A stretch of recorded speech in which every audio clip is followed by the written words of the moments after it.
अगर इंसानों के अधिकार में प्रकृति को सजा सुनाने की क्षमता होती तो गंगा और यमुना नदियों पर प्रयागराज हाईकोर्ट में बाकायदा मुकदमा चलता। इस गुनाह के लिए कि आखिर क्यों हर साल तुम्हारी वजह से लाखों लोगों को अपना घर छोड़कर जाना पड़ता है। पर इस मुकदमे का फैसला क्या होता, सजा किसे होती? आइए एक रोमांचक मुकदमे के हम सभी साक्षी बनते हैं। इसका नाम होगा बाढ़ का असली अपराधी कौन। इंसानों की अदालत में गंगा और यमुना ने अपना पक्ष रखा कि आखिर हम अपराधी कैसे हो सकते हैं। हम तो पहाड़ों से आने वाले पानी को बहाकर समुद्र तक ले जाते हैं, वरना पूरा शहर ही डूब जाए। सजा देनी है तो पहाड़ों को, तो आखिर वो इतना पानी भेजता ही क्यों है कि हम संभाल ही न पाए। पहाड़ों ने भी सफाई दी। हम तो पत्थरों से बने हैं, हमारा पानी से क्या लेना देना। गलती बादलों की है जो आकर हमसे टकराते हैं और पानी की बूंदों में बदलकर नदियों में सैलाब ले आते हैं। बादलों ने सीधे कह दिया कि हमें तो समुद्र बनाता है, वरना जरूरत ही क्या है पहाड़ों से सिर टकराने की।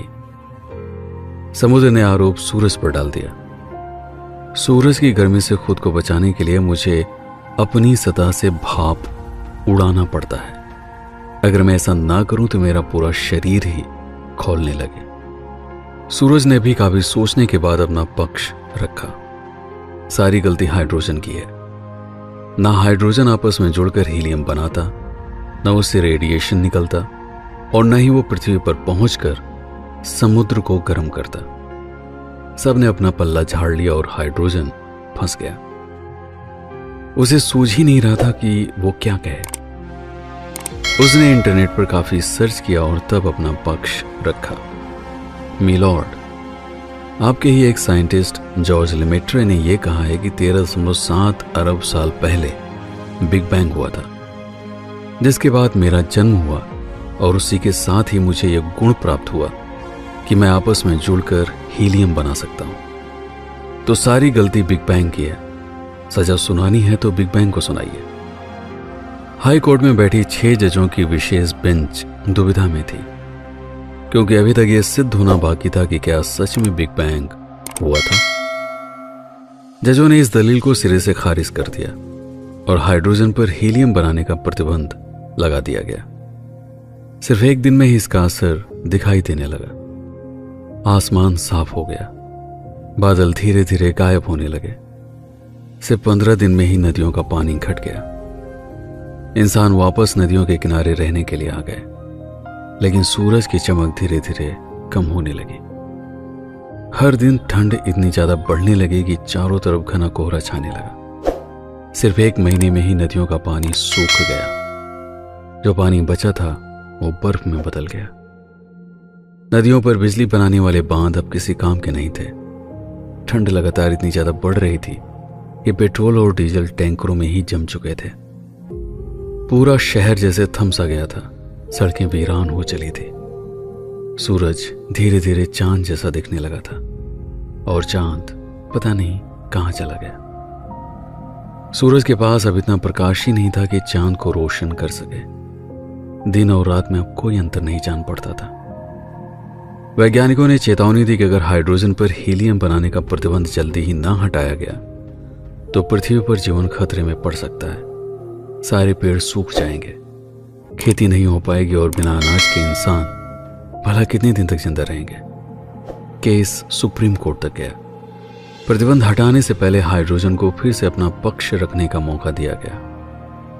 हाइड्रोजन ने दलील दी, गलतियां आप करते हैं और दोष सृष्टि के नियमों को देते हैं। वो नियम जिनकी वजह से आप मनुष्य अस्तित्व में हैं। जिन सिद्धांतों पर यह दुनिया चल रही है वो एक दिन में नहीं बने। उनको बनने और विकसित होने में अरबों साल लगे हैं। इसलिए उन्हें बदलने का अर्थ है पूरे संसार में उथल पुथल पैदा करना। भला क्या जरूरत है इंसानों को ऐसी जगहों पर रहने की जहां उनको पता है कि बाढ़ के समय पानी आता ही है। बाढ़ कभी आए ही ना अगर आप थोड़ी सी बिजली बनाने के लिए नदियों के बहाव को रोकने की कोशिश न करें। नदियां थोड़ा सा फैलेंगी, उसके बाद खुद ही सिमट जाएंगी। सिर्फ सस्ती जमीन पाकर इंसान नदियों के तराई क्षेत्र में भी मकान बना लेता है। जबकि उसे पता है कि 2 या 3 महीने उसे घर से दूर जाना होगा, तो दोष आप इंसानों का है। उसके लिए आप हमें जिम्मेदार नहीं ठहरा सकते। हम सृष्टि के नियमों में बंधे हैं, हम वही करते हैं जिसके लिए हम बने हैं, लेकिन आप इंसान वो भी करते हैं जिसके लिए आप नहीं बने, और यहीं से सारी गड़बड़ियां पैदा होती हैं। बाढ़ तो बस एक संकेत है कि आपके द्वारा प्रकृति के साथ छेड़छाड़ की जा रही है। अगर इसे जल्दी नहीं सुधारा गया तो और भी भयंकर परिणाम आप मनुष्यों को भोगने पड़ सकते हैं। इसलिए इन समस्याओं पर आप सभी को अभी से ध्यान देना होगा, जिसमें आपकी आबादी भी सबसे बड़ी समस्या है। ये पृथ्वी अधिकतम 1000 करोड़ इंसानों की जिंदगी को चलाने के लिए ही संसाधन उपलब्ध करा सकती है, लेकिन हर मनुष्य को जितना चाहिए वह उससे अधिक इकट्ठा करने की कोशिश में जुटा हुआ है। यह एक दूसरी समस्या है, जिसकी वजह से यह वातावरण ही एक दिन आपके रहने के लायक नहीं बचेगा, और तब शायद आप मानव ही एक दूसरे के दुश्मन बन जाएं। आखिरकार मानव जाति को हाइड्रोजन ने शर्मसार कर दिया। सुप्रीम कोर्ट ने माफी मांगते हुए हाइड्रोजन को ससम्मान बरी किया और हीलियम बनाने का प्रतिबंध हटा लिया। कुछ महीनों के बाद एक बार फिर से आसमान में सूरज चमकने लगा, आकाश में बादल नजर आने लगे, पहाड़ों पर जमी बर्फ पिघलने लगी, नदियों में पानी बहने लगा, मुरझाए हुए पेड़ फिर से हरे होने लगे, और लगभग 1 साल के बाद फिर से सब कुछ वैसा ही हो गया जैसा पहले था। लेकिन इस गुजरे हुए समय में पृथ्वी की आबादी लगभग 100 करोड़ कम हो चुकी थी, जिसकी वजह से जिंदा रहने की मूलभूत चीजों की कीमत अब 3 गुना कम हो गई थी। सर्वसम्मति से यह नियम बनाया गया कि नदियों के तराई क्षेत्र में घर बनाकर रहना गैर कानूनी है। मनुष्यों को बच्चे पैदा करने से रोकना भी संभव नहीं था, लेकिन उन्हें कम संतान जन्म देने के लिए प्रेरित करने हेतु सरकारों द्वारा नियम बनाया गया कि हर दंपति की 2 संतानों के जन्म से लेकर शिक्षा की सारी जिम्मेदारी सरकार की होगी। सारे बांध तोड़ दिए गए। हर देश की सरकार ने प्रत्येक घर को सोलर से बिजली खुद बनाने के लिए आर्थिक सहयोग प्रदान किया। पेट्रोल और डीजल पर चलने वाली गाड़ियां अब ग्रीन हाइड्रोजन और सोलर बिजली पर चलने लगी। कोयले से चलने वाले थर्मल प्लांट भी बंद कर दिए गए, जिसकी वजह से सीमेंट की फैक्ट्रियां भी बंद हो गई। सीमेंट का उत्पादन बंद हुआ तो शहरों में ऊंची ऊंची इमारतों का निर्माण कार्य भी बंद हो गया। आने वाले 70 से 80 सालों में ये इमारतें खंडहर बनने वाली थी। हर वो कारखाना बंद हो गया जहां पर ऊर्जा बड़े बड़े पावर प्लांट से आती थी। परिणाम स्वरूप विशाल शहरों को छोड़कर लोग छोटे छोटे गांवों की तरफ लौटने लगे। मनुष्य वो प्राणी है जो किसी चीज को चरम तक भोगने के बाद ही खुद में बदलाव लाता है। आप जो पाना चाहते हैं जब तक उसे हासिल न कर ले, तब तक दूसरों के समझाने को आप बस भाषण देना या ज्ञान प्रपंच ही समझते हैं। ये इंसान का स्वभाव है। जब तक वो खुद से गलतियां नहीं करता, तब तक वह उन बातों को मानने के लिए तैयार नहीं होता जिसे करने से उसे रोका जाता है।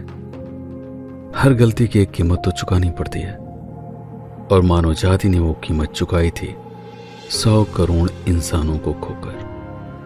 पर शायद ये जरूरी भी था, ये समझाने के लिए कि आपकी जिंदगी कुछ मूलभूत नियमों की देन है। उनसे छेड़छाड़ मत कीजिए, उनके साथ एक संतुलन एवं अनुकूलता बनाकर रखिए। कमेंट में ये जरूर लिखिएगा कि इस बाढ़ का असली अपराधी आपके दृष्टिकोण से कौन है। इस वीडियो पर अपना समय बिताने के लिए आपका बहुत बहुत धन्यवाद। जय प्रकृति, जय मनुष्य।